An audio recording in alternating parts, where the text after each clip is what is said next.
Imagine a world without Harry Potter. No Hogwarts, no magical spells, no enchanted creatures, and no stories that whisked millions of readers into a universe filled with wonder, friendship, and courage. For most of us, it's almost impossible to picture such a world. Yet, the incredible woman who brought this magical universe to life nearly never saw her dream realized. Joanne Rowling, better known as J.K. Rowling, was born on July 31, 1965, in the small town of Yate, England. From a very young age, she showed a remarkable love for stories. Hours would pass as she sat with a book in her hands, completely absorbed in tales of adventure, magic, and imagination. She didn't just read, she imagined worlds far beyond the quiet streets of her hometown, envisioning characters and adventures that would later inspire generations. But the path from being that imaginative little girl to becoming the creator of one of the most beloved and successful book series in literary history was anything but smooth. Her journey would be marked by hardship, rejection, and moments where the dream seemed almost impossible to hold on to. J.K. Rowling's story is not just about magic and books, it's about persistence, courage, and the unwavering belief in oneself.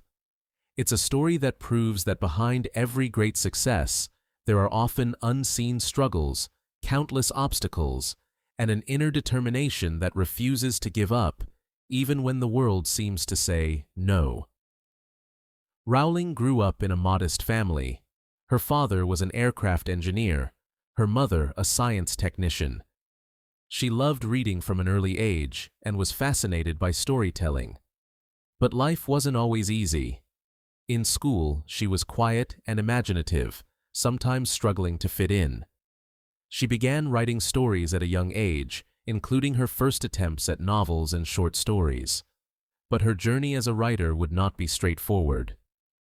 After finishing school, she attended the University of Exeter, studying French and classics. Even in college, she faced personal challenges. She moved to London, worked in different jobs, and tried to find her place in the world. But it was during a delayed train ride from Manchester to London in 1990 that an idea struck her, an idea that would change her life forever. She imagined a young boy attending a school for wizards, a boy who would face danger, make friends, and discover that love and courage could overcome even the darkest times. That boy was Harry Potter. And from that train ride, a story began to form in her mind, a story that she would carry with her through some of the most difficult times in her life. Life for Rowling was far from easy. She moved to Portugal to teach English, where she married and had a daughter, Jessica. But the marriage failed, leaving her a single mother. She returned to the UK, settling in Edinburgh, Scotland, and faced a period of intense hardship. Rowling was living on welfare, struggling to provide for her child. She battled depression, at one point even contemplating whether life was worth continuing. Yet, amidst all this, she kept writing. She wrote in cafes, often with her baby sleeping beside her. She scribbled notes, imagined characters, and built an entire magical world, refusing to give up on her dream. And then came the rejections. Her manuscript for Harry Potter and the Philosopher's Stone was rejected by 12 different publishers. 12 times she was told no. Most people, after a few rejections, would give up. But not J.K. Rowling. She believed in her story, and she believed in herself. And eventually, Bloomsbury Publishing gave her a chance.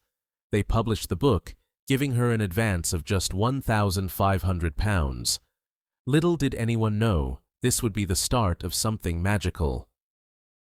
Harry Potter and the Philosopher's Stone was published in 1997. At first, it received modest attention, but readers quickly fell in love with Harry, Hermione, Ron, and the magical world of Hogwarts. Rowling's storytelling was unique. She combined adventure, friendship, and deep moral lessons in a way that resonated with both children and adults. The success of the first book paved the way for the subsequent books. Rowling continued writing, releasing. Even as her books gained success, Rowling faced personal challenges.